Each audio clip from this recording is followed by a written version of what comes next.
qu'on a encore des choses à dire avant de commencer le conseil municipal.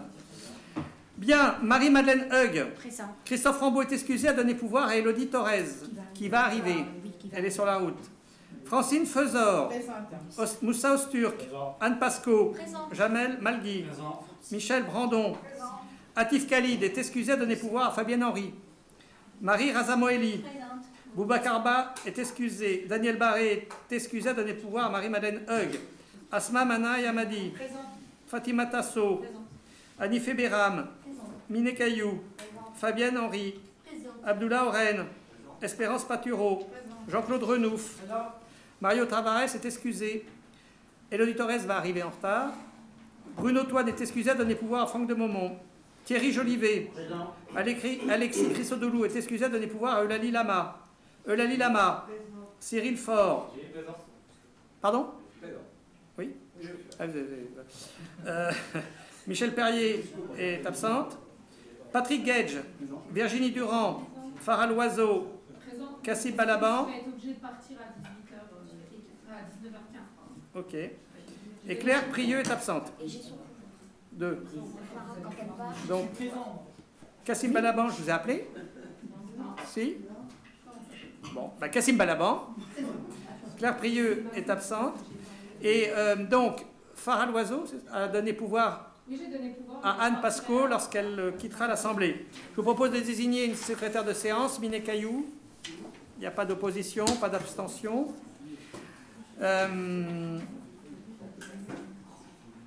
Je vous propose d'abord de faire une minute de silence pour nos compatriotes mahorais qui sont dans la grande difficulté. Voilà.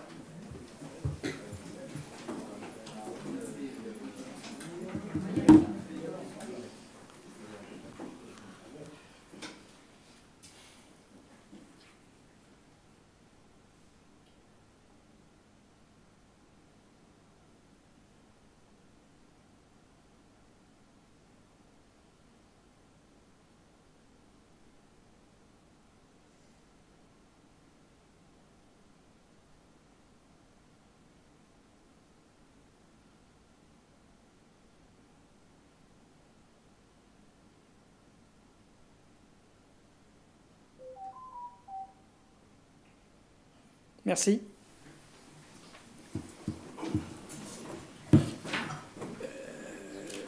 Chers collègues, je vous propose que nous, à l'issue du en fin de conseil, nous rajoutions une délibération, c'est que nous votions une subvention au titre de l'aide humanitaire, que je vous propose, qu'on passera par le Secours populaire français, une subvention de 2 500 € qu'on votera en fin de conseil. D'accord? Bien. Donc, nous attaquons l'ordre du jour proprement dit. Je suis perdu. Il y a... vous avez reçu des PV, je suppose. Je cherche l'ordre du jour. Où est-ce que j'ai l'ordre du jour? Il est là. Je vous propose d'approuver le PV du Conseil du 14 octobre. Vous l'avez eu? Est-ce qu'il y a des remarques sur ce PV du 14 octobre 2024? Je vous propose de l'approuver. Est-ce qu'il y a des oppositions, des abstentions? Il est donc adopté. Merci. Délibération. Alors, est-ce que j'ai tout dit là? Oui, c'est bon. On démarre donc les délibérations. Délibération numéro 1. Dérogation au repos dominical des commerces de détail pour l'année 2025. Avis du Conseil municipal. Madame Hug. Merci, Monsieur le maire. Malgré le dispositif issu de la loi Macron du 6 août 2015 donnant possibilité aux maires de porter les dérogations municipales au repos dominical des salariés au profit des commerces de détail de 5 à 12 par an, moyennant le respect d'une procédure bien précise, la commune de Chalette-sur-Loing a toujours fait le choix de maintenir le nombre de ces dérogations à 5 dimanches par an. L'article, je ne vous le lis pas puisque c'est tous les ans que ça revient. Donc, pour les commerces de détail alimentaires, donc, il y aura le 7-12-2025, le 14-12-2025, le 21 et le 28-12-2025 pour les fêtes de fin d'année. Pour les commerces de détail non alimentaires, le 30-11-2025, le 7-14-21-28-12-2025 pour les fêtes de fin d'année. Il est précisé que dans les commerces de détail alimentaires, dont la surface de vente est supérieure à 400 m², supermarché, hypermarché, lorsque les jours fériés légaux autres que le 1er mai sont travaillés, ils doivent être déduits par l'établissement des dimanches désignés par le maire dans la limite de 3. En outre, l'arrêté municipal prévoira que seuls les salariés volontaires ayant donné leur accord par écrit à leur employeur pourront travailler ces dimanches. Que chaque salarié privé de repos dominical percevra une rémunération au moins égale au double de la rémunération normalement due pour une durée équivalente, ainsi qu'un repos compensateur équivalent en temps accordé par roulement dans la quinzaine qui suit la suppression du repos. Très bien. Une question. Tous les ans, on fait le même vote. Hein. C'est passé à l'agglo, évidemment. Oui. Alors, personnellement, je m'abstiendrai parce que c'est une délibération du conseil municipal, donc c'est la police municipale qui devrait le contrôler, sauf qu'ils ne sont pas là le dimanche, donc je m'abstiens. Très bien. Mais c'est pas l'objectif, c'est pas la police municipale, hein. Il y a d'autres institutions, il y a la direction du travail et de l'emploi, il y a les salariés qui peuvent faire appel à leurs représentants. Enfin bref. Bien, donc je vous propose de voter cette délibération. Est-ce qu'il y a des oppositions, des abstentions? 1, 2, 3, 4, 5. C'est donc adopté. Merci. Délibération numéro 2. Distribution publique de gaz naturel, renouvellement et actualisation du contrat de concession entre la ville de Chalette et GRDF. Madame Hug. La commune de Chalette-sur-Loing dispose sur son territoire d'un réseau de distribution publique de gaz naturel faisant partie de la zone de desserte exclusive de GRDF. Les relations entre la commune et GRDF sont formalisées dans un traité de concession pour la distribution publique de gaz naturel signé le 25/1/1995 pour une durée de 30 ans à renouveler. Ce traité arrivant prochainement à échéance, la commune a rencontré GRDF les 19/7/2024 et 19/2024 en vue de le renouveler. Le nouveau traité de concession comprend les éléments suivants: la convention de concession qui précise le périmètre communal concédé, la durée de concession ainsi que les modalités de son évolution, le cahier des charges de concession précisant les droits et obligations de chacun des co-contractants et précisant notamment que GRDF entretient et exploite les ouvrages de la concession en garantissant la sécurité des biens et des personnes et la qualité de la desserte. GRDF développe le réseau de gaz naturel pour accompagner les projets d'aménagement de la commune et de raccordement au réseau de ses habitants. 10 documents annexes contenant les modalités spécifiques. Modalités et dispositions locales, éléments du compte-rendu d'activité de la concession prévu à l'article 41, indicateurs de qualité de service et de sécurité, données mises à disposition de l'autorité concédante, mesures de la performance du concessionnaire, apportant des précisions méthodologiques relatives à l'indicateur de performance patrimoine, règles de calcul des investissements, tarifs d'utilisation des réseaux publics de distribution de gaz et le facteur de facturation, catalogue des prestations, conditions générales d'accès au réseau de gaz, prescriptions techniques du concessionnaire. Le cahier des charges proposé, établi selon un modèle négocié avec la FNCCR, Fédération nationale des collectivités concédantes et régies, et France Urbaine, permet en particulier à la commune de percevoir une redevance de fonctionnement annuelle couvrant les frais liés à l'activité d'autorité concédante. Le montant sera actualisé chaque année. De disposer d'un rapport d'activité pertinent de son concessionnaire sur l'exercice écoulé, de suivre la performance du concessionnaire et d'apprécier les conditions de la gestion du service public de distribution du gaz naturel.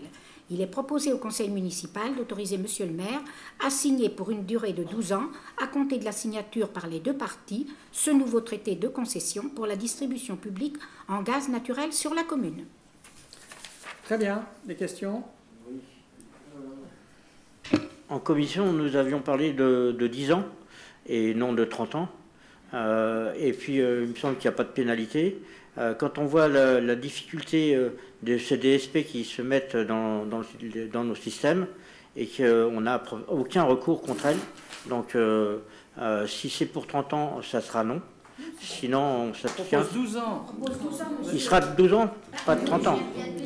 Oui, non, mais vous avez dit 30 ans. Alors. Non, je vous ai dit 12 ans. 12 ans. Donc s'il est de 12 ans, on s'abstiendra. Parce que vous avez aussi dans votre tablette. Bien, allons-y.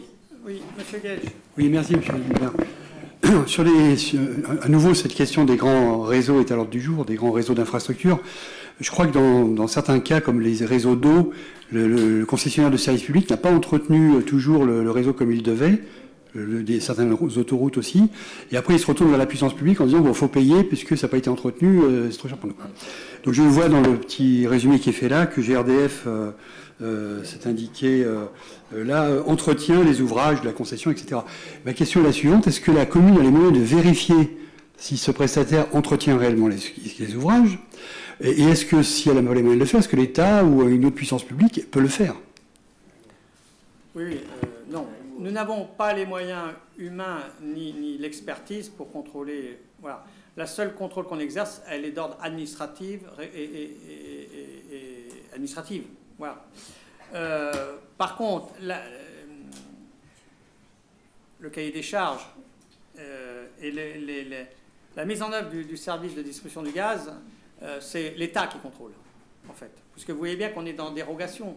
Ce n'est pas une DSP, ce n'est pas une mise en concurrence, ce n'est pas le service public complètement, mais ça y est un peu quand même. Donc on est dans une espèce de nébuleuse pour contourner un peu les lois européennes. Donc nous sommes en discussion avec GRDF Engie, hein, c'est Engie quand même hein, derrière.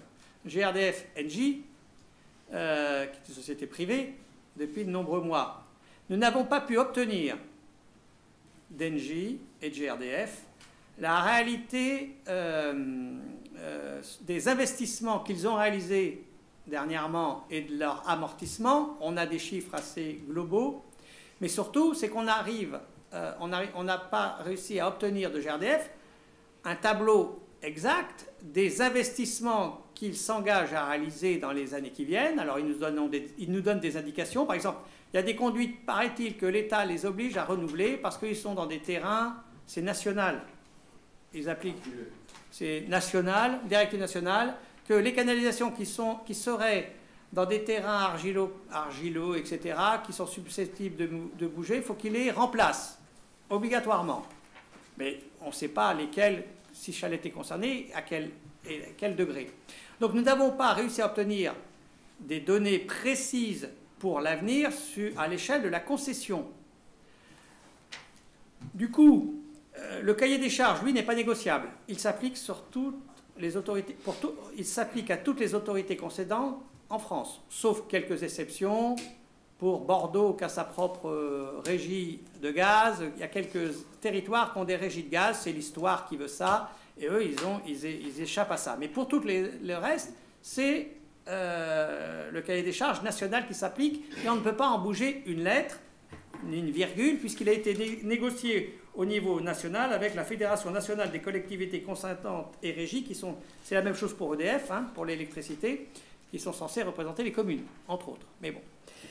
Donc on ne peut pas bouger un iota du cahier des charges. La seule chose sur laquelle on peut décider ce soir, c'est la durée de la concession. GRDF voulait 30 ans. On a demandé des explications. Pourquoi 30 ans? Nous avons des investissements à faire. Ok. Lesquels? Où? Combien? Quelle est la durée d'amortissement? Parce que tout ça n'amortit pas de la même façon. Vous voyez bien, voilà. On n'a pas eu de réponse. Donc on a dit, on donnera 12 ans, parce qu'en gros, c'est le maximum qu'on peut faire, puisque, je vous rappelle que, théoriquement, lorsqu'on fait des DSP, des concessions de services publics, on adosse la durée de la concession, ou de la DSP, à l'amortissement des investissements que s'engage à faire le concessionnaire, ce qui est logique. Voilà. Donc comme là, on n'a pas eu de nouvelles, on a proposé 12 ans. On nous a écrit 12 ans, c'est pas possible. On vous propose 25 ans. Bon, ouais. Donc moi, alors je dis, bon, on n'est pas d'accord, ok, on a un constat de désaccord. Je dis, mais dans ce cas-là, quelles sont les voies de recours? Est-ce qu'il y a une institution de médiation? Un médiateur? J'ai peu de réponse. Qui peut? Il y a un désaccord entre NJ, GRDF, parce qu'on n'a pas le choix non plus de l'interlocuteur. C'est obligatoirement NJ, GRDF. Et la commune, est-ce qu'il y a une instance de conciliation? On n'a pas de réponse. Donc, parce qu'on pourrait effectivement, éventuellement, dans le cadre d'une instance de conciliation, bouger les lignes. Donc je vous propose, moi, ce soir, de voter 12 ans. GRDF reviendra vers nous, et à ce moment-là, on avisera à ce moment-là. Alors, en attendant, si on vote 12 ans, ils ne veulent pas signer la convention. Du coup, nous n'aurons pas le droit au rapport annuel, mais enfin bon, qui ne nous donne pas grand-chose. On va perdre la redevance qui est de 2 ou 3 000 euros, et on n'aura pas les données sur la performance du réseau. Bon, de toute façon, la performance du réseau, si vous êtes abonné au gaz, vous l'avez dans les comptes rendus, enfin, dans l'information qui est obligatoirement donnée par tous ces gestionnaires de réseau, que ce soit EDF, que ce soit l'eau potable, que ce soit... On l'aura en tant que consommateur et utilisateur du réseau, sur les données de performance. Voilà, donc je vous le dis tout de suite, les 12 ans nous amèneront à reparler de cette affaire dans quelques semaines, dans quelques mois, mais il n'y a pas de... On verra bien. Voilà la proposition que je vous fais par rapport à cette affaire En attendant, le gaz continuera à être distribué avec toutes les conditions de sécurité, et ils feront les investissements nécessaires que l'État leur a exigés, il n'y a pas de souci, compte tenu évidemment de la spécificité de ce qu'est une installation de gaz et des travaux de sécurité qui sont obligatoires, même si vous avez bien vu que malheureusement, régulièrement, la chronique des faits divers est défrayée par des explosions à droite à gauche dans certains immeubles. Voilà.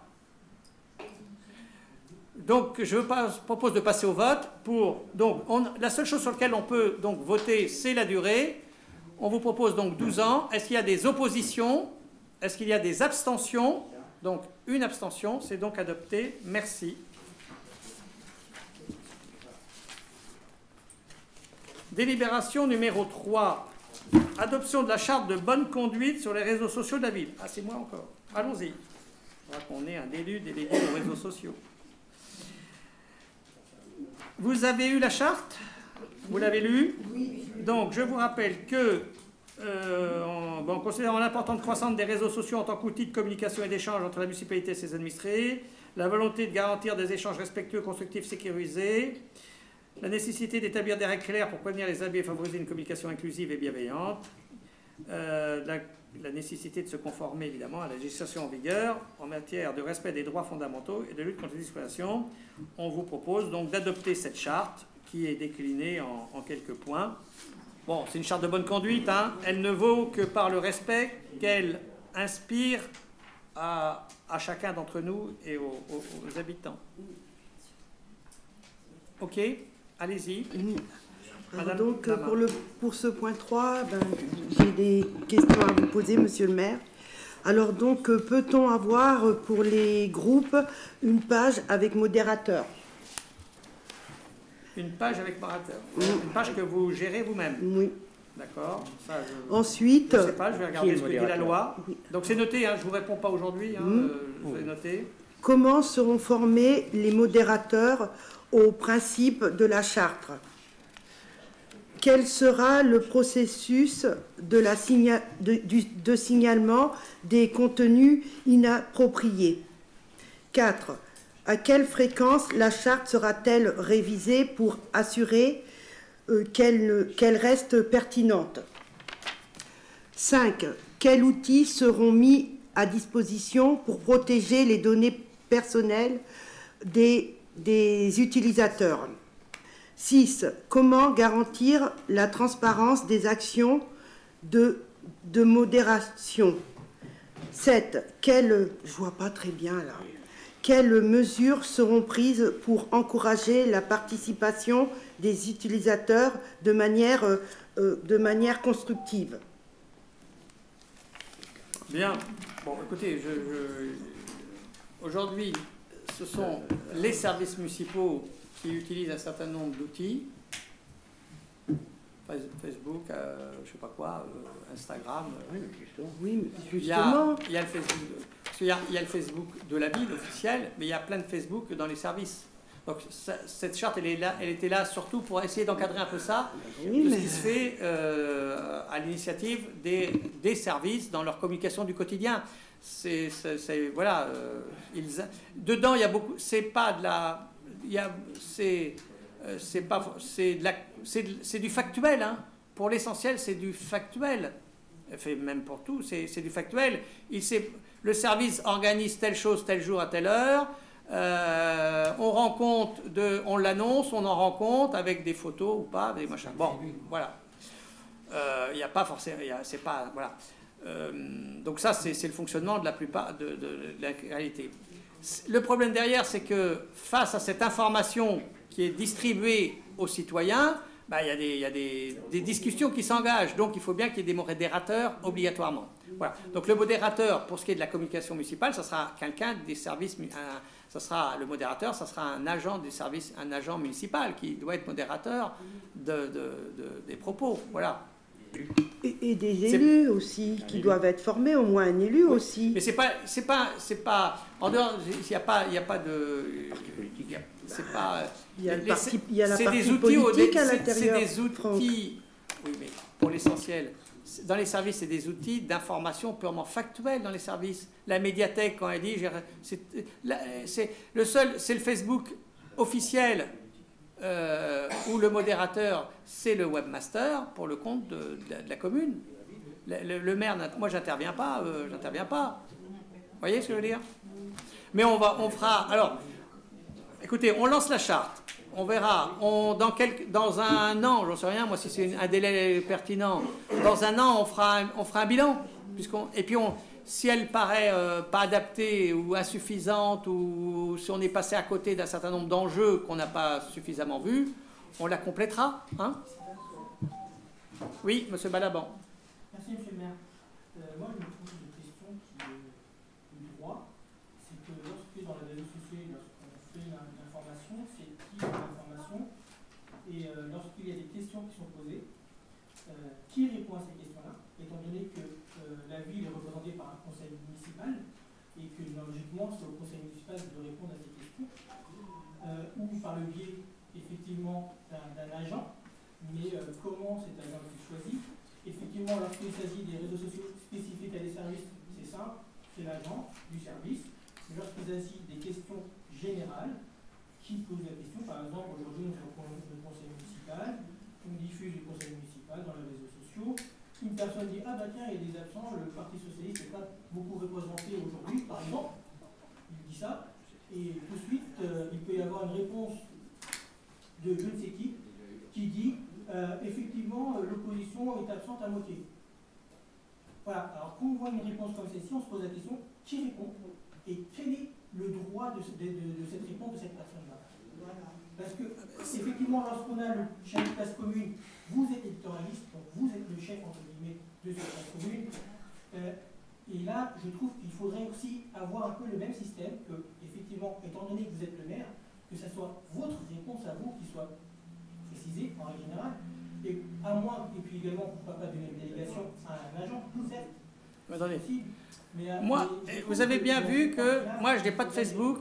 J'ai pas de Facebook. Donc, je m'emmerde pas avec un Facebook. C'est pas pour m'emmerder à gérer le Facebook de la ville. Le Facebook de la ville, il est géré par le service communication complètement. Les informations qui sont mises sur le Facebook de la ville, c'est le service communication. Et le modérateur, c'est le webmaster que la ville a embauché. Voilà. Avec une seule idée en tête, c'est éviter des discussions qui rentrent dans des propos discriminants, diffamatoires, haineux, discriminants, etc. Voilà. Point barre. Le reste, les gens disent quand les gens... Mais il n'y a pas... Parce que vous voyez bien que vous avez plein de sites sur lesquels vous avez le site qui parle de Chalette et les environs, de Montargis et les environs, de Sepoix et les environs. C'est des défouloirs, vous voyez bien. Parce que c'est le médiateur, le modérateur, c'est quelqu'un qu'on ne connaît pas. Il modère ce qu'il veut et c'est souvent des défouloirs. Qu'est-ce que vous voulez, on n'y peut rien. Moi, j'ai pas là-dessus. Voilà, on n'a pas de, on peut pas agir, on peut pas gérer ça. Hein. Sauf parce que ça tombe sous le coup de la loi, les propos tenus. Et dans ce cas-là, c'est autre chose. Mais il faut aller les chercher. Oui, Monsieur Gage. Bien, merci. Donc, sur le premier point, l'objet essentiel de cette charte de bonne conduite, qui consiste à exclure ou à modérer des propos illégaux, je ne peux être que d'accord. Il n'y a pas pour moi de débat là-dessus. C'est une très bonne chose de le faire. Cela étant, des fois, la situation peut aller au-delà de simplement ce qui doit être évidemment modéré. Ça a été dit à l'instant, il peut y avoir des interrogations qui ne sont pas du tout des insultes, des interrogations légitimes. Il peut y avoir des gens qui sont exclus. C'est marqué dans la charte, là, le modérateur peut exclure des personnes. Très bien. Mais est-ce qu'il ne serait pas utile de prévoir une sorte de voie de recours, quelqu'un qui aurait été victime, pas parce qu'il aurait insulté ou tenu des propos illégaux, mais d'un modérateur un peu trop jugulaire, si vous voulez, ou un peu trop prudent? Est-ce qu'il ne faudrait pas prévoir une voie de recours pour éviter justement une trop grande, entre guillemets, répression d'un modérateur trop prudent? Je pense que oui, enfin les voies de recours, pour quelqu'un qui s'exprimerait censuré, ces voies de recours, elles ne sont pas compliquées, il en a 1000, c'est-à-dire de rebalancer sur tous les réseaux qu'il peut la censure dont il peut faire l'objet. Sauf s'il a été exclu, comme c'est dit dans la charte, et on peut l'exclure. Je n'ai pas vu beaucoup, et puis après il peut faire un recours de toute façon auprès de l'autorité territoriale. La mairie, oui. Bah oui. S'il intervient, s'il estime qu'il n'est pas en capacité de... Il peut intervenir auprès de la mairie en disant, voilà, sur cet outil de communication-là, moi j'interviens régulièrement et mes propos ne sont pas retranscrits. Moi j'ai eu aucune... honnêtement, pourtant Dieu sait qu'il y a des communications de tous azimuts, on n'a eu jusqu'à présent aucune réclamation. De quelqu'un qui s'estimait pas en... Moi, je crois que ça serait vraiment le coup en tout cas, de réfléchir à préciser ça, parce que si je prends l'exemple de YouTube, qui est beaucoup plus vaste que ça, bien sûr, hein, il y a pas mal de gens qui parfois sont censurés par soit leur algorithme, soit des modérateurs, qui font des recours et qui finalement ont raison. Ouais. Donc, si vous voulez, il n'y a pas que des insultes, des choses comme ça, il peut y avoir de l'abus. Donc, je pense qu'avoir un recours formalisé, ce serait pas mal, quoi. Voilà. Ok. Bon, bah, écoutez, on va nourrir la réflexion de toutes vos questions. On ne peut pas répondre à tout ce soir. La charte, elle a le mérite d'exister, et puis on la perfectionnera en roulant, en avançant, d'accord? Bien, donc je vous propose de... Pardon? La révision de la charte, c'est pour lui. Donc on peut tout à fait la faire évoluer au fil du temps. Oui. Donc je vous propose de l'adopter en tout cas en l'état ce soir. Je salue l'arrivée d'Élodie, merci, et de son pouvoir donc, puisqu'elle a le pouvoir. Farah est parti, c'est ça? Ah non, pardon, je ne te voyais plus. Est-ce qu'il y a des oppositions? Des abstentions? C'est donc adopté, merci. Délibération numéro 4. Une avance sur subvention au profit du COS. Monsieur le maire. Voilà, c'est encore moi. Donc le COS, comme tous les ans, nous demande une avance sur la subvention 2025 à hauteur de 15 000 € afin de pouvoir financer, dès le début de l'année, ces projets pour la saison 2025. La subvention totale s'est élevée en 2024 à 85 000 €. Donc ça représente, vous voyez, 15%. Bref, ça représente une partie. Est-ce qu'il y a des oppositions, des abstentions? Merci, c'est adopté. Délibération numéro 5. Les aides au transport associatif, comme tous les mois, c'est le COS aussi. Ils sont partis se promener, je ne sais pas où, et ils demandent donc la prise en charge, conformément au règlement du financement des transports associatifs, 400 € pour le COS. Est-ce qu'il y a eu des... Bon, ils sont allés à Paris, je crois, mais je ne sais plus. Est-ce qu'il y a des oppositions, des abstentions? C'est donc adopté, merci.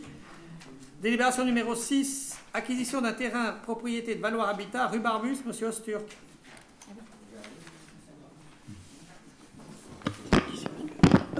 Désolé, je suis obligé de changer de place, le micro ne fonctionne pas. Merci, monsieur le maire.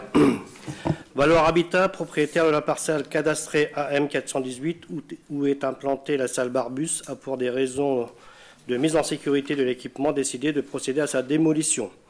Compte tenu de la configuration de l'îlot au cœur de la cité Barbus, ces derniers ont proposé à la commune l'acquisition du terrain nu afin de valoriser cet espace au service des habitants du quartier. Ainsi, compte tenu de la contribution de la commune au financement de la salle, ainsi que du faible prix de cession d'un ensemble immobilier plus vaste à la société HLM dans les années 70, la commune a négocié avec le bailleur l'acquisition de la parcelle cadastrée AM 418 d'une superficie de 1825 m² au prix de 10 € le mètre carré. Compte tenu de ces précisions, je vous propose de valider les termes de cette transaction. Très bien. D'autant que... Oui, madame... Alors, donc, j'ai encore des questions à poser. Alors, pourquoi la municipale a-t-elle décidé de procéder à cet achat? D'abord, sur ce terrain est implantée une salle qui est plus en état de fonctionner. Nous avons donc engagé une discussion avec Valor Habitat, puisqu'ils sont propriétaires de ce terrain, pour l'acheter, pour y faire... Alors déjà, dessus, nous avons déjà empiété sur la propriété de Valor Habitat, puisque nous avons implanté dessus le square du 19 mars, sans leur demander leur avis. Voilà. Nous envisageons, dès l'année prochaine, d'implanter des jeux pour enfants sur ce terrain, puisque dans les cités Barbus, il y a des renouvellements de population, comme dans les cités de l'Anglais d'ailleurs. À un moment donné, il n'y avait plus beaucoup d'enfants en bas âge. Maintenant, de nouveau, avec le renouvellement de population, des enfants. Donc, on vous proposera, dans le budget 2025, de mettre des jeux pour les enfants. Voilà. Monsieur le maire, j'allais vous poser la question, qu'est-ce que vous alliez faire sur ce terrain? Voilà. Bon, j'ai la réponse. Merci. Très bien, merci. Donc, on régularise aussi une situation en même temps. Puis des jeux, il y en avait avant. Bien, est-ce qu'il y a des oppositions?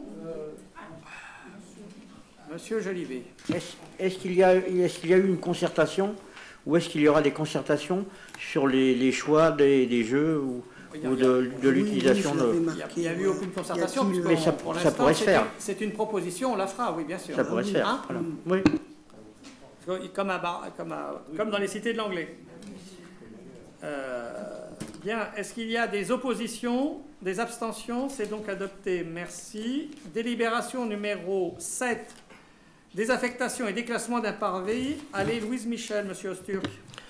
La ville est propriétaire d'un ensemble immobilier 6 à l'angle de l'avenue Jean Jaurès et de l'allée Louise Michel, cadastré AS 389, 146 et 147, composé de 2 habitations vacantes et d'anciens locaux d'enseignement maternel et élémentaire, de logements, de fonctions et bureaux. Ces derniers ont fait l'objet d'une procédure de désaffectation et de déclassement du domaine public par délibération du conseil municipal du 12 avril 2022. Aux abords de ces anciens locaux, un parvis avait été créé, allée Louise Michel, devenu sans utilité depuis la vacance des lieux. Aussi, afin d'avoir une unité foncière cohérente pour l'ensemble immobilier, propriété de la commune, située à l'angle de l'allée Louise Michel et de l'avenue Jean Jaurès, il est proposé, après désaffectation et déclassement, d'intégrer 536 m² du parvis au foncier communal, tout en assurant la continuité piétonne le long de l'allée Louise Michel. Aussi, afin d'envisager la réalisation d'un projet immobilier sur une unité foncière cohérente destinée à la vente, je vous propose de procéder à la désaffectation de 536 m² du parvis allée Louise Michel et à son déclassement du domaine public. Très bien. Est-ce qu'il y a des questions?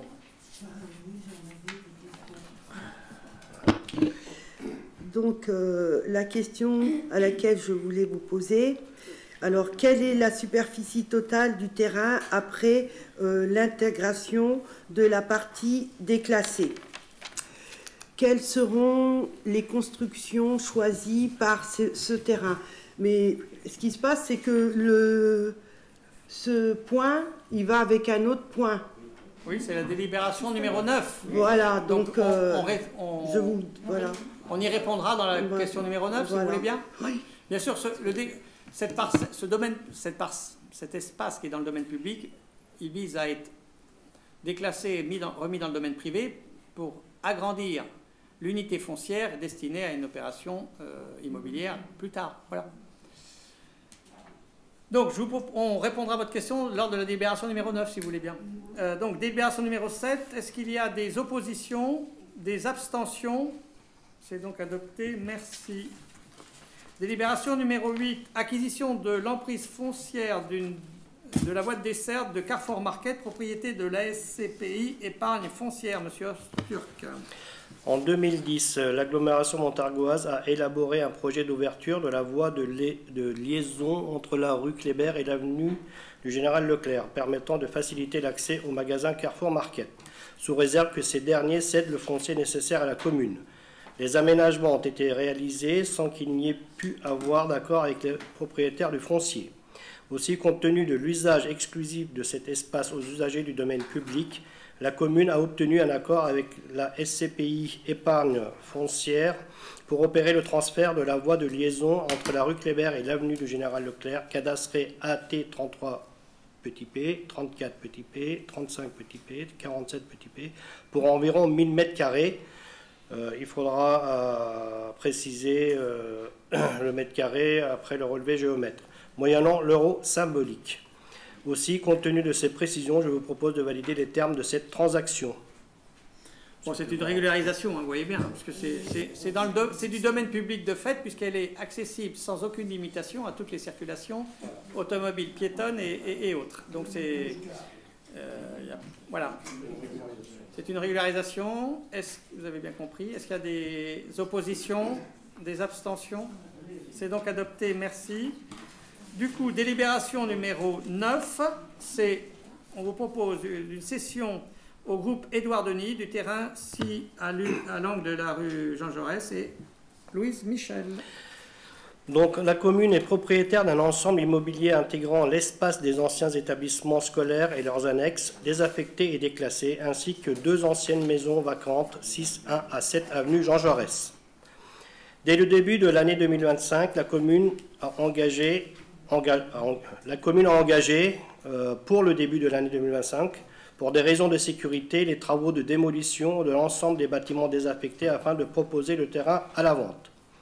Ainsi, dans le cadre du développement d'un projet immobilier à venir, la commune a négocié avec le groupe Édouard Denis la cession d'une emprise foncière d'environ 5 900 m², superficie à préciser après intervention du géomètre, issue pour partie de la parcelle cadastrée AS 389, incluant également les parcelles cadastrées AS 146 et 147, ainsi que 536 m² de l'ancien parvis allée Louise Michel, désaffecté et déclassé. C'est ce que nous venons de voter. La commune conserverait une emprise foncière nécessaire au développement des équipements publics existants, médiathèque, ludothèque et musée d'école. Par courriel du 27 novembre 2024, le groupe Édouard Denis a formulé son offre d'acquisition au prix de 450 000 € hors taxes pour la réalisation d'un projet de construction de 71 logements seniors intégrant un local commercial de 600 m² au rez-de-chaussée avec les conditions suspensives suivantes. L'obtention des autorisations administratives définitives purgées de tout recours, de retrait et de déféré préfectoral, l'obtention d'une garantie financière d'achèvement, l'absence de prescription archéologique, l'absence de servitude non connue, la confirmation de la désaffectation et du déclassement du domaine public de l'ensemble des parcelles concernées, l'absence de suggestions géotechniques qui seraient de nature à compromettre ou rendre plus onéreuse la réalisation du projet immobilier, l'absence de pollution et de contamination du sol ou sous-sol qui serait de nature à compromettre ou rendre plus onéreuse la réalisation du projet immobilier, l'absence d'obligation d'obtention d'une déclaration ou autorisation loi sur l'eau, l'absence d'obligation de soumettre le projet à une évaluation environnementale, la signature par un exploitant d'un contrat de gestion pour l'ensemble de la résidence senior, la pré-commercialisation de 60% des logements sur plan, la signature d'un contrat de vente avec un acquéreur pour un local commercial de 600 m². Compte tenu de ces précisions, je vous propose de valider les termes de cette transaction. Bien, est-ce qu'il y a des questions?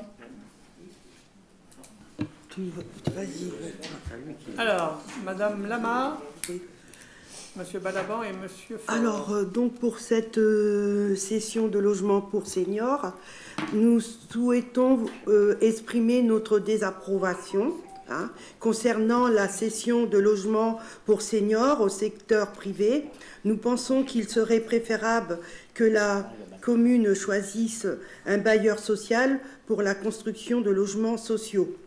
Pourquoi la décision a-t-elle été prise de céder le terrain au secteur privé pour la construction d'une résidence senior privée au lieu de choisir un bailleur social pour construire des logements sociaux? 2. Quels sont les avantages et les inconvénients de chaque option du secteur privé et secteur social pour les habitants de la commune? Comment cette décision impactera-t-elle l'accessibilité financière des logements pour les personnes âgées à revenus modestes? Y a-t-il eu des consultations publiques ou des études de besoin pour déterminer la meilleure utilisation de ce terrain? Quels seraient les plans alternatifs pour assurer que les logements seront accessibles et abordables pour tous les habitants, en particulier pour les seniors à revenus modestes? Et en même temps, je voulais vous dire que ce que je ne comprends pas, moi, en tant qu'élu depuis un certain moment, il y avait une période, on avait pensé de faire un complément dans un mandat précédent avec, il était question d'améliorer la ludothèque conjointe à la cour de l'école. Alors, quels sont les plans actuels pour cet espace? Ensuite, à un certain moment, c'était le centre de santé avec commerce autour de logements ou alors la maison des associations. Et là, on se retrouve maintenant à bâtir une maison en plus privée pour des personnes âgées. Donc, moi, je ne comprends pas. Voilà. Très bien, j'ai bien compris. Je vais prendre toutes les questions parce que je pense qu'il y a des choses qui vont se rassembler. Monsieur Balaban. Merci, monsieur le maire. Donc, effectivement, peut-être que ce soit le président Denis à qui on est censé céder, enfin, qui est proposé de céder pour créer une maison senior. Vous pas, monsieur Balaban. D'accord, je vous remercie.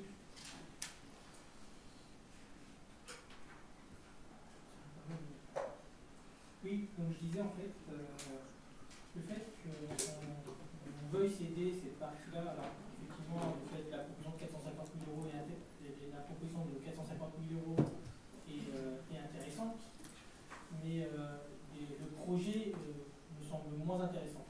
Nous avons déjà une telle construction qui se trouve pas très loin, juste en face de Picard, à la limite de Chalais, proche de la gare, qui ne semble pas être remplie, qui ne semble pas avoir beaucoup de monde. Donc, créer une nouvelle concurrence à cet endroit-là, alors que déjà cette résidence pour seniors n'est pas remplie, je ne trouve pas ça très compétitif, très difficile de l'implanter à cet endroit-là. Sachant qu'en plus, il y a juste derrière la mairie, sur laquelle des locaux qui sont vides, complètement vides, qui étaient justement destinés pour les seniors. Donc peut-être qu'il vaut mieux racheter cette partie-là, peut-être leur proposer de racheter plutôt cette partie-là et de réhabiliter cette partie-là. Ça coûtera moins cher. Et puis nous aussi, ça nous éviterait d'avoir des friches à côté de la mairie. C'est pas nous. Bien. Mais voilà. Monsieur Faure. Donc, pardon, excusez-moi. Donc voilà, moi je désapprouve. J'ai bien compris. Je désapprouve le fait que ce soit la proposition de résidence senior que j'estime ne pas avoir besoin sur notre ville, étant donné qu'on va nous juste à côté. Bonsoir monsieur le maire, bonsoir les élus. Alors pour nous c'est une bonne nouvelle, on parle enfin d'économie et d'emploi et de développement de commerce. Donc c'est plutôt une belle fin d'année pour nous. Sur le choix de la maison de retraite privée, on reste effectivement, il y a une forte concurrence, ça sera à l'étude, mais en tout cas il y a une belle réflexion là-dessus. J'avais quand même deux questions. Je voulais savoir si voulais savoir s'il y a quelques places qui vont être réservées pour les retraités les plus démunis. Bon, c'est ce qui se fait en général, on en discute sur un projet comme ça serait bien, voilà, qu'on laisse quelques places. Je ne sais pas, il y a 71, voilà, à peu près 10%, ça serait bien, au moins, au minimum. Et bon, au niveau des commerces, c'est très bien. Par contre, il faut faire attention, hein, on a toujours des places vacantes au bourg, hein, sur l'ancien projet, hein, c'est toujours vide.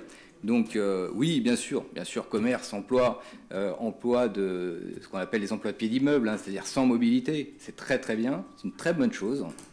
Par contre, il faut faire attention aux prix qu'ils vont faire. Alors c'est du privé, mais il faut vraiment, voilà, faut pas qu'on se retrouve avec des commerces vides qui attendent toujours depuis 3-4 ans. Enfin, je passe devant, c'est terrible. Alors qu'on est sur la place du bourg, voilà, il y a toutes ces choses-là sur lesquelles, voilà, on est un petit peu interrogatif. Mais sur le reste, non, c'est très bien. Voilà, ça bouge à côté de maisons de retraite, à côté des écoles. C'est toujours l'intergénération qui vit. C'est voilà, très bien pour moi et pour nous. Bien, écoutez, je vais essayer d'avoir une réponse globale.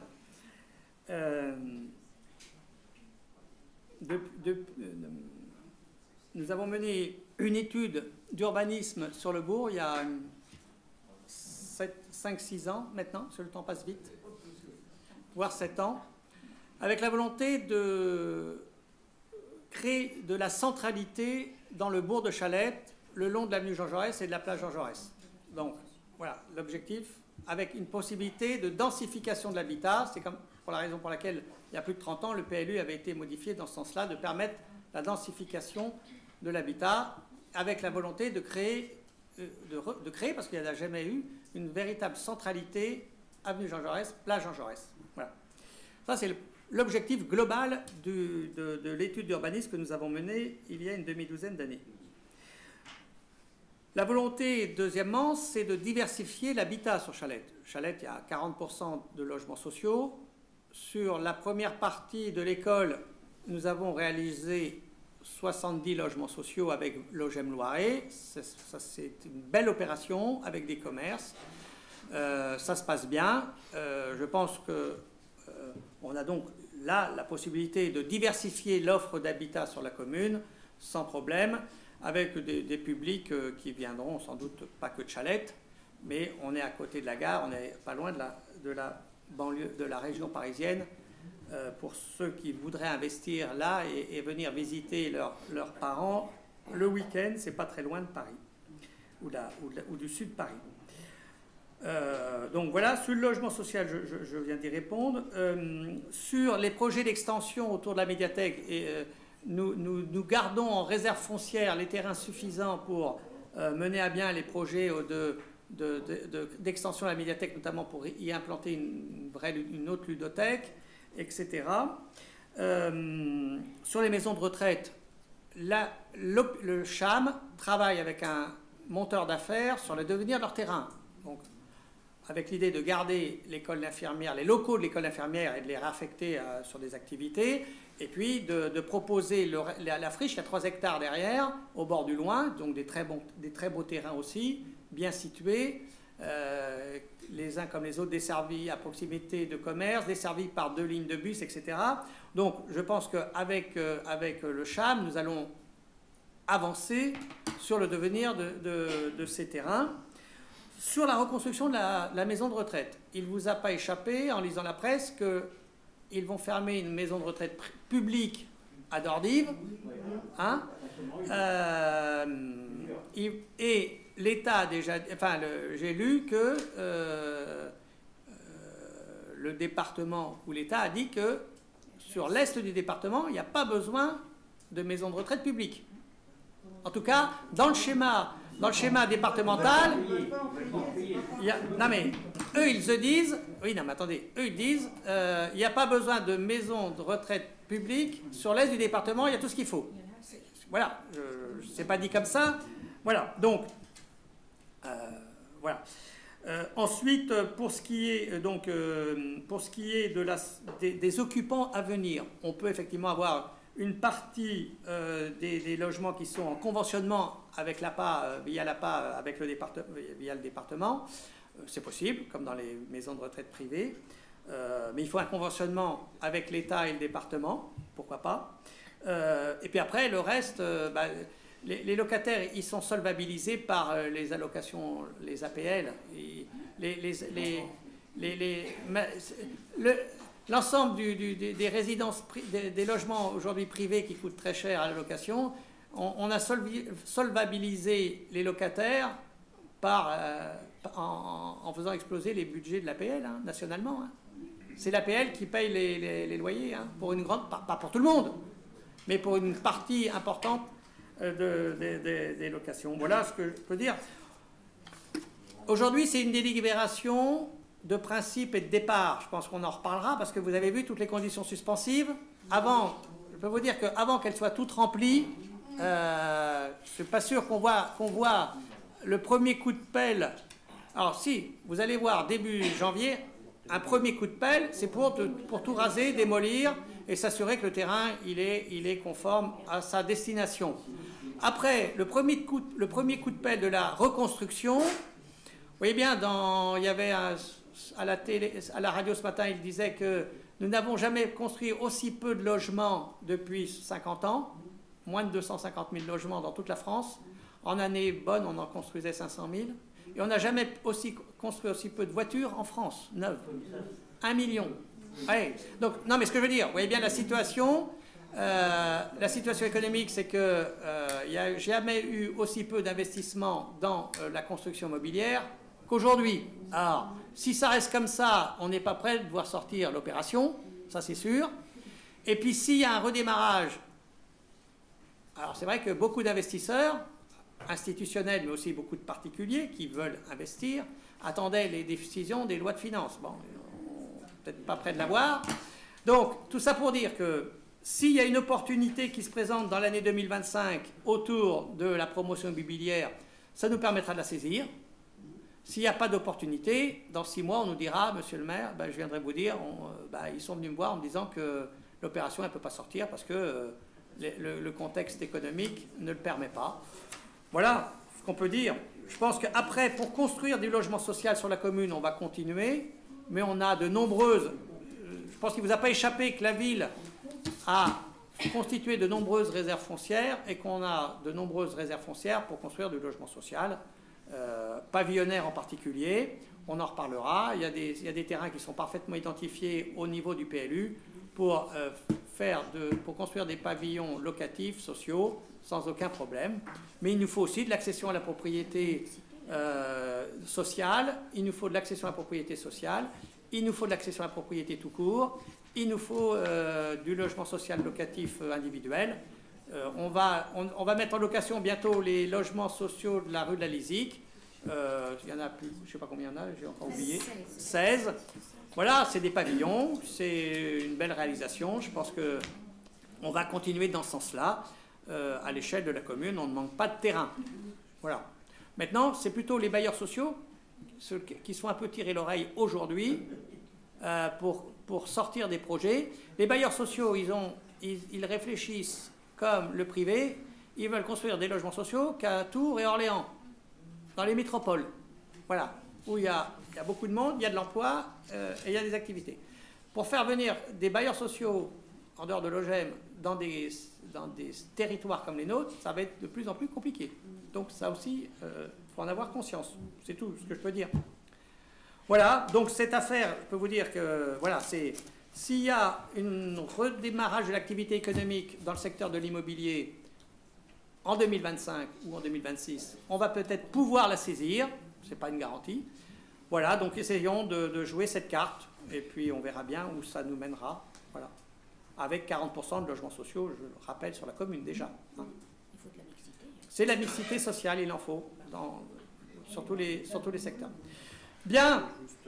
Oui, je voulais juste préciser par rapport à la question des bailleurs sociaux. Effectivement, ils ont été contactés, mais ils n'étaient pas intéressés. Et je souhaite saluer le travail effectué par le service urbanisme, qui a rencontré beaucoup de promoteurs. Et celui qui a répondu à ce stade, c'est Édouard Denis. Voilà. Mais les bailleurs sociaux ont bien été contactés, mais ils n'étaient pas intéressés. On a discuté avec eux. On discute avec eux depuis la première opération de l'autre côté. Hein. On a dit, bon, ça c'est la première opération. Il peut y en avoir une deuxième de l'autre côté de la rue, mais ils n'ont pas répondu à nos sollicitations à ce jour. Bien, donc je vous propose de voter cette délibération. C'est une promesse de vente, hein, donc pour la vente définitive, on en reparlera sans doute dans un avenir plus ou moins proche. Donc, est-ce qu'il y a des oppositions? Est-ce qu'il y a des abstentions avec vos pouvoirs? Ouais, ça fait 4, c'est ça? Ouais. 4 abstentions. C'est donc adopté. Merci, chers collègues. Délibération numéro 10, la dénomination de 2 impasses privées rue de la Pontonnerie. Monsieur Osturk. Dans le cadre de loi 3DS et son décret d'application en 2023 imposant aux communes le référencement de toutes les voies publiques et privées sur la base d'adressage national, la commune doit dénommer 2 impasses privées donnant sur la rue de la Pontonnerie. Aussi, afin de permettre la numérotation des habitations existantes, il est proposé de dénommer les 2 impasses comme suit. La parcelle cadastrée BC64 desservant 10 habitations, il est proposé impasse de la Pontonnerie. Pour la parcelle cadastrée BC73 desservant 2 habitations, il est proposé clos de Pontonnerie. Alors, je reviens sur une discussion qu'on avait eue précédemment. On voulait donner un autre nom à ces rues, mais on est venu me voir en me disant ça impose à 12 propriétaires de pavillons de changer tout leur adressage et qu'on n'a pas engagé de discussion avec eux là-dessus. Donc, et on doit délibérer rapidement. Donc, il lui fallu, en amont, engager une discussion avec l'ensemble des propriétaires pour leur dire on va changer complètement le nom de votre rue. Donc, il faudra que vous changiez toutes vos adresses, tout machin, etc. Voilà, donc, et j'étais partisan moi, de faire ça, mais compte tenu des contraintes qui s'imposent à nous, on vous propose de revenir à du classique, c'est-à-dire, ça s'appelle déjà comme ça, impasse de la Pontonnerie et clos de la Pontonnerie. Voilà. Oui. Ça a été proposé en C1. Oui, enfin, si nous avons d'autres impasses à nommer, je proposerai la 5e République et le calculateur de coût des EPR. D'accord. Merci, monsieur Jolivet. On y réfléchira prochainement. On ne dénomme pas des rues nouvelles tous les jours non plus. Hein. On a eu du mal à trouver une rue pour notre camarade Georges Chéguy. Donc, est-ce qu'il y a des oppositions? Des abstentions? C'est donc adopté. Merci. La délibération suivante, ça concerne la maison des associations, la mise à disposition des bureaux et des locaux. On continue le travail qu'on a commencé depuis quelques mois maintenant. On essaye de préciser. Alors, on avait jusqu'à présent délibéré pour faire payer une redevance aux associations occupant des locaux, que ce soit la maison des associations ou d'autres locaux. Là, on poursuit cette réflexion-là en amenant un certain nombre de précisions quand des associations partagent un même local et aussi pour qu'on commence à prendre en compte, pareil, on ne refacture pas la réalité du coût, mais c'est pour sensibiliser les associations sur le coût des fluides. Voilà, parce qu'on a encore fait le tour l'autre jour, les associations, elles partent, la maison d'association, il y a un chauffage de base qui assure 13 degrés, il y a un chauffage de base avec un chauffage collectif, mais après c'est des radiateurs électriques. Et régulièrement, on constate que les radiateurs sont à fond. Donc on veut, à partir avec ça aussi, je le redis, rendre plus transparent auprès du conseil municipal et des habitants la réalité de l'aide apportée par la commune au milieu associatif et en même temps sensibiliser le milieu associatif qui a la chance d'être hébergé dans des locaux communaux du coût de l'entretien et des fluides de ces locaux. Voilà, donc on est en train d'avancer toujours dans le même sens. Il y a un certain nombre d'associations où on compensera cette charge nouvelle quand on l'estimera, quand elles le demanderont, évidemment, quand elles le demanderont, et qu'on l'estimera juste et nécessaire. Vous avez bien compris ça depuis le début. Donc, je vous prends la délibération. Donc, nous avons, par délibération du 30 juin et 21 novembre, sollicité auprès des associations chalétoises hébergées jusqu'à présent sans compensation financière une participation financière pour l'occupation des locaux et des bureaux mis à leur disposition, une prise en charge des frais inhérents au bon fonctionnement du bâtiment, électricité, eau, assurance, en fait mention, mais sans précision du montant à payer. Afin de faciliter la gestion des bureaux et des locaux mis à disposition des associations, il est proposé d'adopter un principe général pour appliquer les loyers et les charges inhérentes au bon fonctionnement, comme suit. Bureaux et bâtiments situés à la maison des associations, bureaux associatifs, des bureaux de 20 à 25 mètres carrés, une redevance annuelle de 500 € et un forfait de frais de 150 €. On est dans le symbolique quand même, faut le dire. Pour le bureau de 25 à 35 mètres carrés, la redevance annuelle c'est 500 € pour les bureaux et pour les fluides 230. Et pour les bureaux de 36 à 45 mètres carrés, 500 € et 300. Les bureaux 22 et 23 de 40 mètres carrés au total occupés par la même association, une redevance mensuelle de 150 € et un forfait annuel de 300 €. Bureaux 22 et 23. Et il y a des associations qui partagent leurs locaux et puis il y en a qui en ont deux. Voilà. Bureaux partagés à la maison des associations. En fonction de la superficie des bureaux, la redevance annuelle et le forfait mensuel seront divisés par 2. Ou par 3, s'il y a 3 occupants d'ailleurs. Bâtiments extérieurs situés à la maison des associations. Les bâtiments 4 et 5 de 456 mètres carrés au total, une redevance mensuelle de 500 € et un forfait annuel de 3 420 €. C'est le coût En fait, c'est 2 associations qui occupent des grands locaux dans les anciens ateliers. C'était les anciens ateliers de la SECPA, si vous voyez de quoi je parle. Et ça nous coûte cher, quoi. Voilà. Évidemment, ces associations, toutes pourront demander une subvention à la commune pour pouvoir faire face à ces dépenses nouvelles. Et nous les analyserons dans le cadre des subventions de l'année 2025. Évidemment, on leur facturera, on ne va pas facturer ce qu'on met ce qu'on décide aujourd'hui, ça est fait au 1er janvier, on ne va pas envoyer la facture le 2 janvier. On va prendre le temps de discuter et de voir avec elle comment on fait. Est-ce qu'il y a des questions ?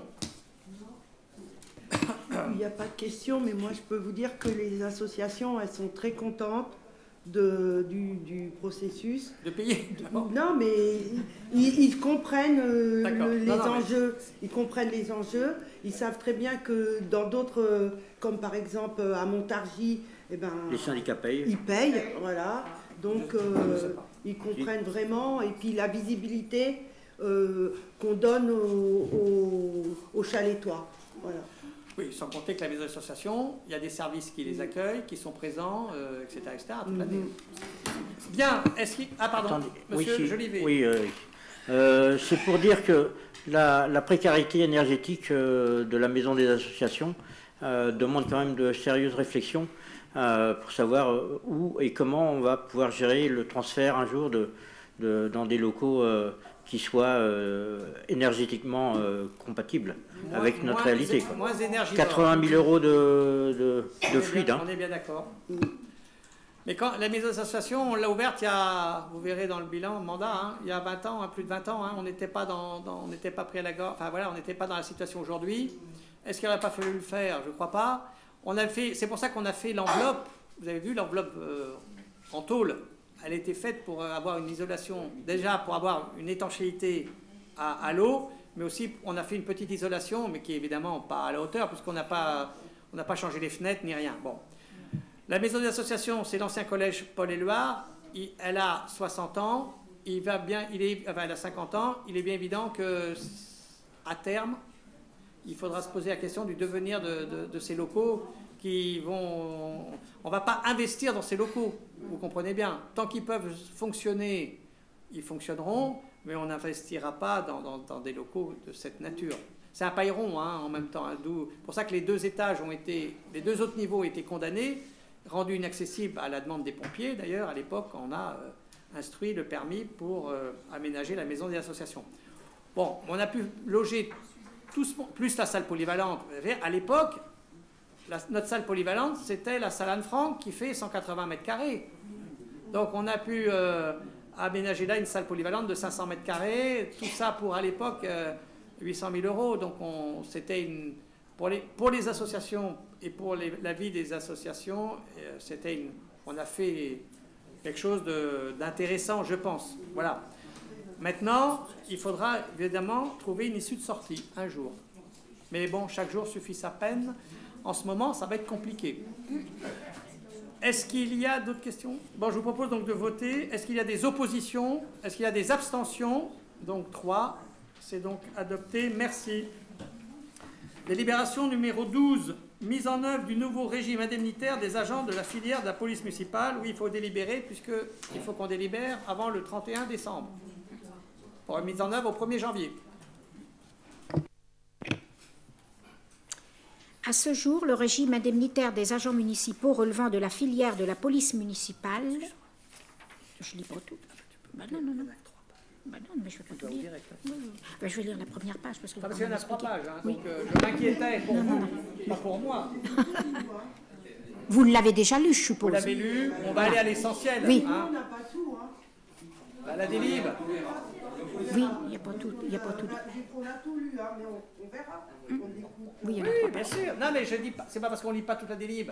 Vous l'avez lu, que ça empêche de poser les questions sur toute la délib. Voilà. Donc, voilà. À ce jour, le régime indemnitaire des agents municipaux relevant de la filière de la police municipale est ainsi fixé. Pour le cadre d'emploi de chef de police municipale, un agent, perception de l'ISFM, indemnité spéciale mensuelle de fonction, à hauteur de 30% du traitement mensuel brut, hors SFT, soumis à retenue pour pension et de la NBI. Pour le cadre d'emploi des agents de police municipale, 6 agents, perception de l'ISFM à la hauteur de 20% du traitement mensuel brut, soumis à retenue pour pension et de la NBI, et perception de l'IAT, indemnité administrative, d'administration et de technicité, montant référence annuelle fixée par arrêté ministériel, X nombre multiplié par nombre d'agents, d'un grade ou d'une catégorie au coefficient maximum de 8. Dans un double souci d'harmonisation avec le RIF, SEEP, dont bénéficient les autres catégories, le RIFSEP, voilà, dont bénéficient les autres catégories d'agents territoriaux et d'attractivité de ces métiers en tension, le décret numéro 2024-614 du 26 juin 2024 est venu, après plus d'1 an de concertation, instituer un nouveau régime indemnitaire des fonctionnaires relevant des cadres d'emploi de la filière police municipale. Indemnité spéciale de fonction et d'engagement. L'ISFE pouvait être adopté par délibération à compter du 29 juin 2024 et ces collectivités sont en tous les cas tenues de le mettre en œuvre au 1er janvier 2025, date à laquelle l'IAT et l'ISFM sont supprimés. Cette nouvelle indemnité est composée d'une part fixe et d'une part variable. La part fixe, versée mensuellement, est déterminée en appliquant au montant du traitement soumis à retenue pour pension un taux individuel fixé par l'organe délibérant dans la limite des taux suivants. 32% pour le cadre d'emploi des chefs de service de police municipale, 30% pour le cadre d'emploi des agents de police municipale.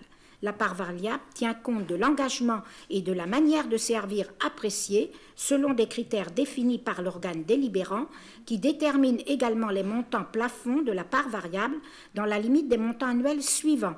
7 000 € pour le cadre d'emploi des chefs de service de police municipale, 5 000 € pour le cadre d'emploi des agents de police municipale.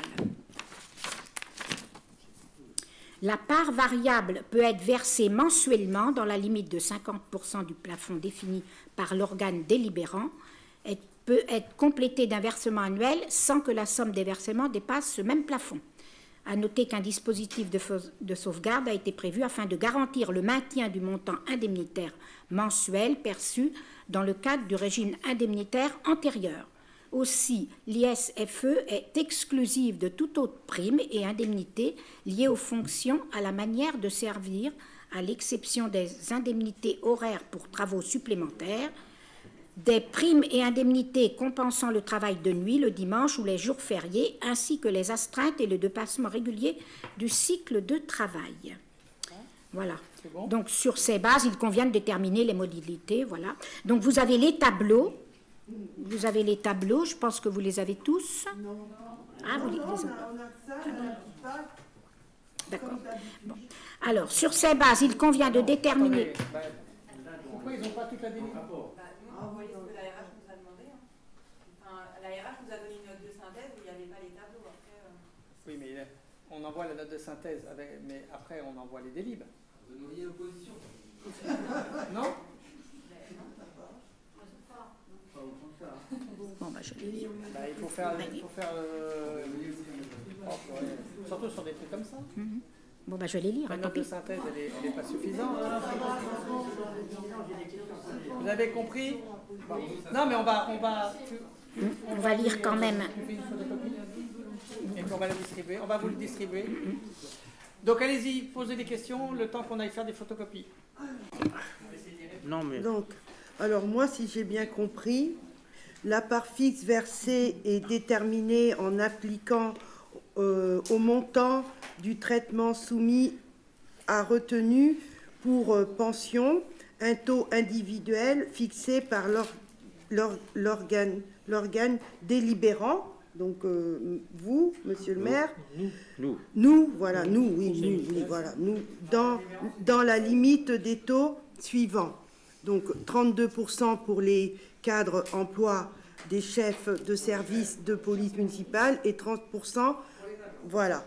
Donc moi, avant de poser les questions, je voudrais adresser un message de reconnaissance et de soutien à nos policiers municipaux. Alors nous tenons à exprimer notre profonde appréciation pour le travail dévoué et essentiel pour les missions accomplies par nos chefs et agents de police municipale. Nous comprenons l'importance de reconnaître et de récompenser leurs efforts. La mise en œuvre de ce nouveau régime indemnitaire reflète notre engagement à améliorer leurs conditions de travail. Même si cette prime ne compte pas pour la retraite, nous continuerons à explorer toutes les options pour offrir des avantages justes et durables pour leur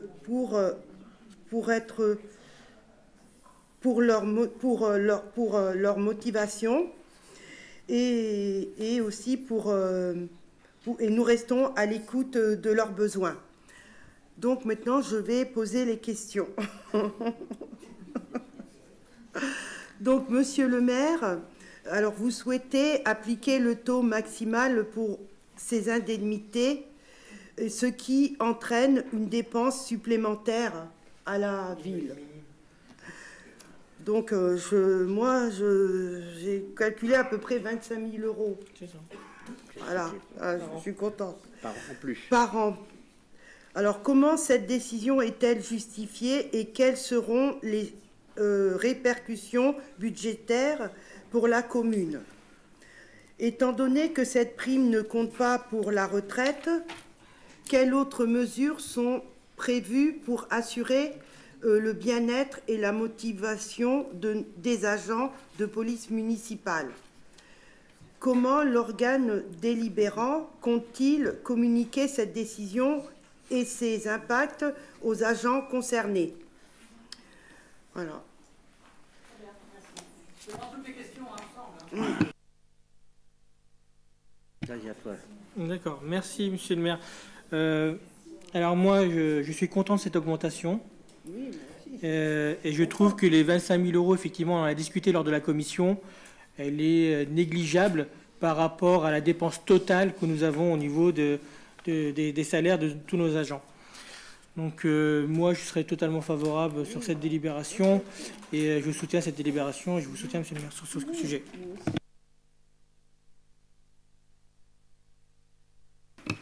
Le gouvernement Barnier est tombé. Et pourquoi? Parce qu'il y a un trou à la Sécu, il y a un trou à la caisse des retraites, et le système de primes que le libéralisme nous met sur le tapis est une vraie faillite pour nos systèmes sociaux. Donc je soutiens cette prime, mais en disant attention, elle est trop élevée par rapport à ce qu'on doit donner et par rapport à leurs collègues qui sont embauchés par la mairie et qui n'ont pas un équivalent de prime à la même hauteur. Donc moi je m'abstiendrai quand même sur cette délib, mais je tiens à rappeler que le système de prime que les libéraux veulent mettre en place, c'est la mort de la sécurité sociale et du service public.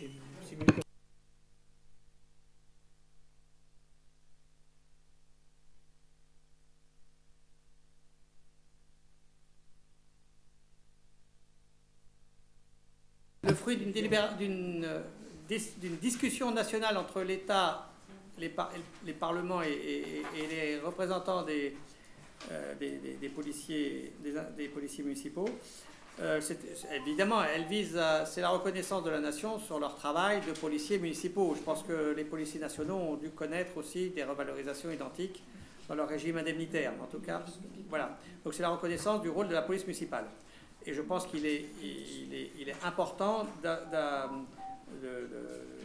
montrer notre reconnaissance.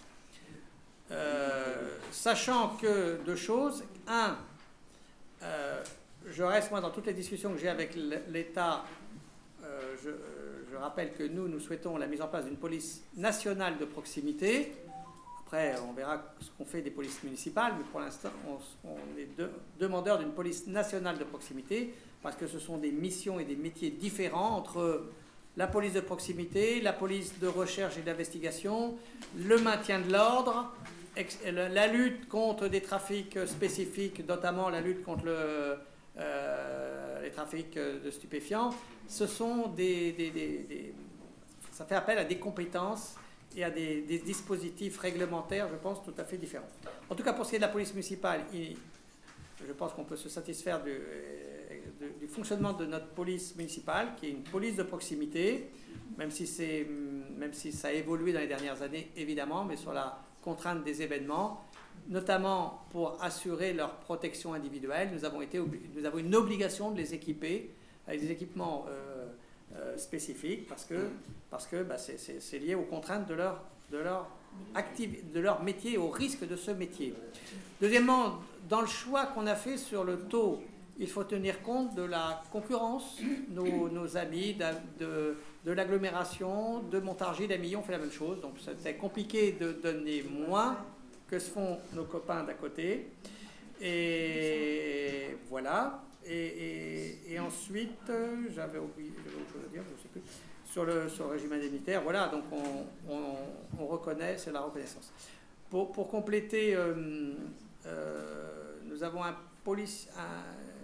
vous savez que nous avons créé une équipe d'ASVP il y a 4 ans, qui est venue compléter le travail des policiers municipaux, permettant à ceux-ci de commencer à travailler plus tard, puisque les ASVP s'occupent du stationnement, de la sortie des écoles le matin, etc., et permettant à la police municipale de commencer à travailler plus tard et donc de finir plus tard, et surtout de travailler le samedi.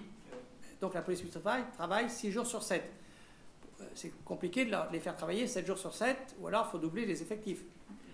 Mais ils travaillent que jusqu'à 20, et ils travaillent plus tard, mais ils travaillent que jusqu'à 21h. Donc aussi le régime indemnitaire par rapport à d'autres polices municipales doit tenir compte aussi de la spécificité des contraintes liées sur notre commune, c'est-à-dire notre police municipale, ils ne sont pas armés d'armes létales, ce qui est d'une part, et deux, ils ne travaillent pas la nuit. Donc le régime indemnitaire, on ne peut pas attribuer sur cette base-là la totalité on ne pourra pas attribuer la totalité du régime indemnitaire, puisqu'ils ne travaillent pas la nuit et ils ne sont pas armés. Et le régime indemnitaire, il est aussi destiné à prendre, il me semble, en compte ces contraintes de travail, même si ce n'est pas le fondement de ça. Voilà. Et pour compléter sur le coût, oui, c'est un coût important, parce que c'est un coût important pour la commune, mais la part fixe, comme son nom l'indique, elle est fixe, c'est les 32 et 30%. La part variable, elle sera fixée par le maire, après, sur proposition du chef de service et de l'administration, chaque année après les évaluations. Donc il y aura sur la manière de servir, il y a des critères, on a adopté toutes une sorte de critères sur la matière de servir, etc. Donc voilà, nous pensons que l'ensemble du régime indemnitaire doit coûter on s'était fixé 20 000 €, voilà, dans les discussions qu'on a eues avec, les policiers municipaux. Nous étions, ça pourrait aller jusqu'à 30 000. Hein. Donc on est à 20 000 €, ce qui nous permettra aussi, dans l'avenir, de la faire évoluer si on le souhaite. Et peut-être qu'on sera même à moins de 20 000 €, mais ça, voilà, ça sera peut-être même un peu moins de 20 000 €. Mais on essaye aussi d'être à un niveau cohérent avec ce qui se fait aussi à côté. Et en tenant compte des contraintes spécifiques de la police de Chalette, qui n'est pas celle de Montargis ou d'ailleurs. Voilà, si je pouvais répondre à vos questions. Bien, donc, donc c'est passé en CST ce matin, hein, qui a émis un avis favorable.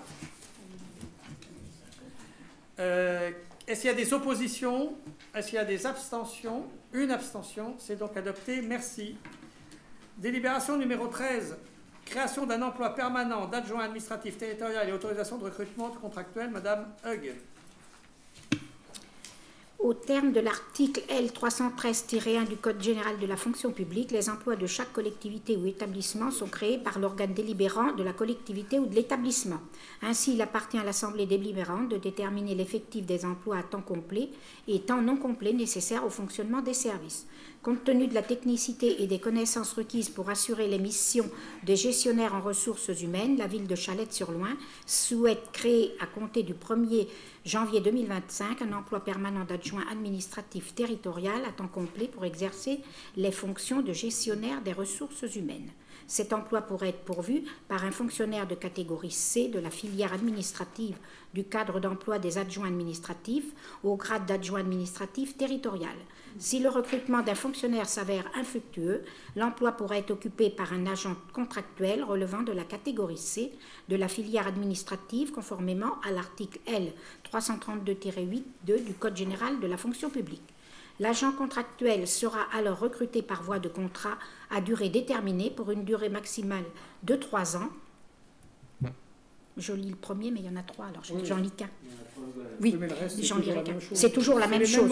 C'est toujours les mêmes modalités. Hein, donc, je pense que, c'est voilà. Pour compléter, c'est un agent qui est déjà donc, dans la collectivité et c'est donc pour lui faire un contrat de 3 ans renouvelable. C'est un agent qui est aujourd'hui vacataire, on va dire. Voilà, aux ressources humaines. On va essayer. Il ne peut pas être titularisé puisqu'il n'y a pas le concours encore, il va le passer. Mais on souhaite garder cet agent, donc on crée un contrat de 3 ans pour essayer de le stabiliser. On le contractualise sur 3 ans. Et qui sera renouvelable. Il a dans cette période-là l'obligation de passer son concours. Voilà. Ce qui est mieux pour lui. Mais il y a des agents aujourd'hui qui ne veulent plus, qui ne souhaitent plus passer les concours. On l'a, hein, de plus en plus. Et qui ne souhaitent pas être fonctionnaires, non plus, qui préfèrent... Ils ne souhaitent pas être fonctionnaires. Voilà. Donc ils ne souhaitent pas être fonctionnaires et ils ne passent pas le concours. Voilà. Donc ils sont 3 ans, renouvelables une fois, puis après ils sont en CDI de droit public. Voilà. C'est pas compliqué. C'est comme ça. C'est la loi, ça a été ouvert par la loi de, je ne sais plus quand, là, de 2019. Donc voilà, donc là c'est un emploi existant. Il est existant. Donc, on vous propose de créer cet emploi avec la possibilité de recruter un contractuel, puisque la personne de toute façon est déjà en place. Parce qu'on n'a pas trouvé justement de... Donc c'est quelqu'un qui est au service du personnel. Oui, voilà. Donc c'est la loi du 19 décembre 2019. Est-ce qu'il y a des oppositions? Oui. Une question, vas-y. En fait, le problème de 14, oui, comment ça s'appelle, 13, 14 et 15 est à peu près le même, c'est que c'est le pays d'où ils sont originaires. Et moi j'invite la commune à prendre contact avec leur ambassadeur et le consul, parce que quand même dans ce pays-là, il y a eu au printemps 45 des massacres qui ont été faits par les colons. Et peut-être que ça pourrait leur permettre de... Attendez, monsieur Jolivet, oui, attendez, je sais. Vous voulez que je fasse, moi, en tant que maire de Chalette, dans les relations diplomatiques entre la France et tous ces pays? Écoutez, ces dispositifs législatifs, ils permettent de sécuriser un peu l'emploi de ces personnes, parce que soit ils n'ont pas le concours, ils n'arrivent pas à l'obtenir, soit ils ne veulent pas passer le concours parce qu'ils ne veulent pas être fonctionnaires, ou soit ils ne peuvent pas être fonctionnaires parce qu'ils ne sont pas de nationalité française. Voilà, bon, voilà. Mais on répond, là c'est pas le cas, mais c'est l'un de ces trois cas. C'est pas toujours les mêmes cas. On répond là c'est une façon de fidéliser du personnel qu'on souhaite garder. Les débats après, voilà. Donc c'est les trois délibérations 13, 14, 15, c'est la même chose, c'est du personnel en place qu'on souhaite conserver, qu'on va contractualiser pour les stabiliser et leur permettre, pour ceux qui le veuillent, de passer et d'obtenir des concours dans les 3 ans. Voilà. On peut voter maintenant, s'il vous plaît. Donc on va voter les 3. Oui, mais c'est la même chose. Bon. Donc, délibération numéro 13, création d'un emploi permanent d'adjoint administratif territorial et autorisation de recrutement contractuel. Est-ce qu'il y a des oppositions, des abstentions? C'est donc adopté. Et pourquoi création de 3 emplois permanents? Et c'est le même problème. Oui, mais c'est pas le problème. C'est la même. Oui, mais c'est pas les mêmes dans la même filière. Là, c'est des agents techniques, là, c'est des administratifs. D'accord. Donc là, on vient de créer un emploi permanent d'adjoint administratif territorial. Voilà. Et pour les mêmes motivations, on vous propose la création de 3 emplois permanents d'adjoint technique territorial sur les mêmes bases de ce qu'on vient de dire. Et pour donc de catégorie C. Voilà. Vous voulez qu'on lise la délibération ou ça vous suffit? Et le point 15, c'est la même chose aussi. Et alors, point 14, est-ce qu'il y a des oppositions? Des abstentions? C'est donc adopté. Et le point 15, c'est la création d'un emploi permanent d'attaché territorial et autorisation de recrutement contractuel. Parce que alors là, dans les cas de catégorie A, c'est encore plus compliqué parce qu'il faut trouver des personnes et des compétences. Donc là, on vous propose de créer pareil, un emploi qui sera pour... C'est un emploi d'attaché qui sera pourvu de la même façon, avec les mêmes dérogations prévues par la loi, s'il n'a pas le concours. Voilà. Et si on ne trouve pas de titulaire. Mais c'est quelqu'un qui est déjà en poste, pareil. Déjà en poste parce qu'on ne trouve pas justement de titulaire. Est-ce qu'il y a des oppositions, des abstentions? C'est donc adopté, merci. Ça permet de gagner un peu de temps. Délibération numéro 16, c'est le compte-rendu de délégation d'attribution que vous avez eu en in extenso, ce coup-ci. Est-ce qu'il y a des... Voilà. Où est-ce que j'en étais? Donc on aura une délibération numéro 17. Je vous propose, alors vous n'avez rien sur table, je vous propose de voter une subvention au profit de Mayotte de 2500 €, si vous voulez bien. Sachant que je vous propose 2500, moi je ne propose pas d'être dans la surenchère comme nos voisins montarois, parce que là c'est délirant. L'Aglo a voté 5000 hier, nous 2500, par rapport à la taille de la commune, ça paraît raisonnable, et c'est ce qu'on fait habituellement.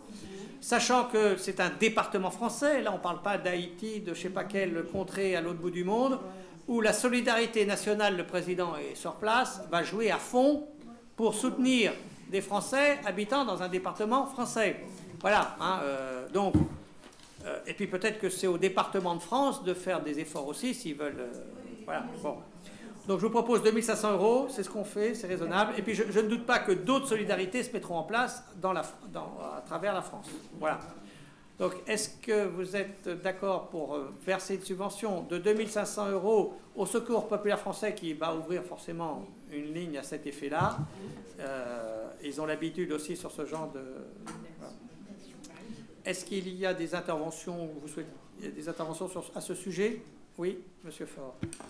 Oui, c'était juste pour dire que j'ai un ami qui est là-bas, qui travaille à l'hôpital. Donc j'ai fait mes classes avec lui à Compiègne. Donc voilà, lui il est à Mayotte, il a pris le toit sur la tête.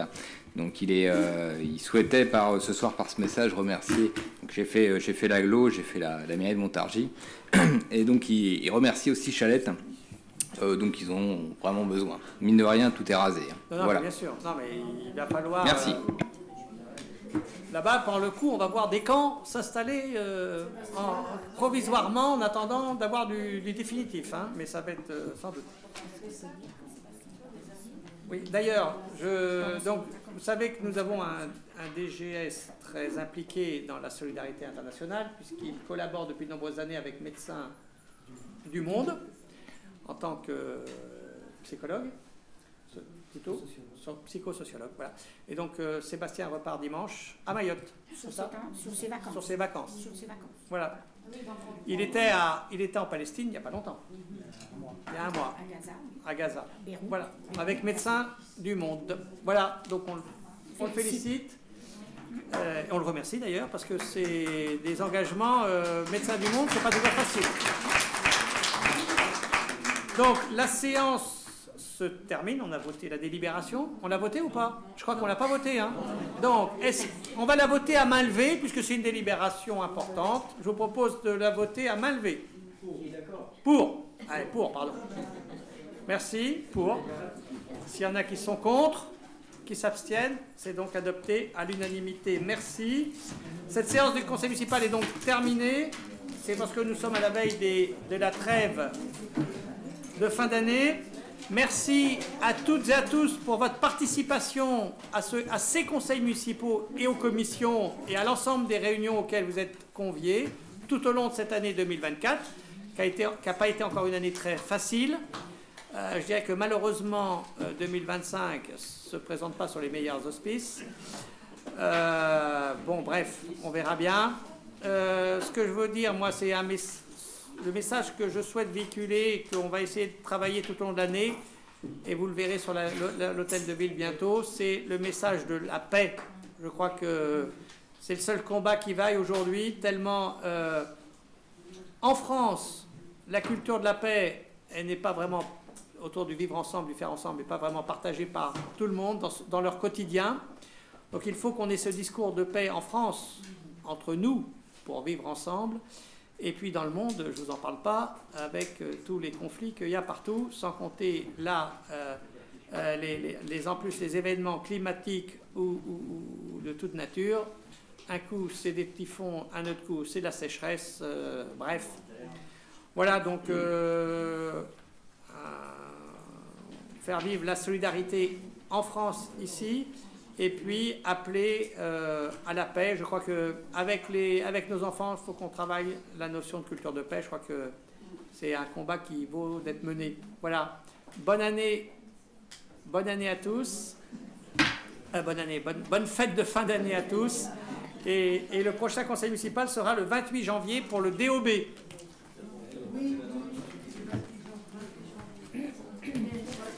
Merci. Et merci à tous les agents, évidemment, qui sont présents toute l'année au conseil municipal. Évidemment, le DGS, Sébastien, tous les services, hein, et plus particulièrement les agents de la DGS, Caroline, qui prépare les conseils municipaux. Voilà. Alors les vœux, je vous rappelle les vœux au personnel le vendredi 17 à la maison des associations, les vœux à la population le samedi 18 à la maison des associations. Voilà. Samedi la guinguette, samedi après-midi vous avez la guinguette, toute l'après-midi au lac, s'il fait, on verra le temps. Mais il y aura des abris, on sera abrité. Et je vous rappelle le repas des retraités début février, où vous êtes le 15 février, où on vous demande d'aider pour le repas des retraités le 15 février. On sollicite tous les élus pour faire le service. Donc inscrivez-vous, s'il vous plaît. Merci. Bonne soirée.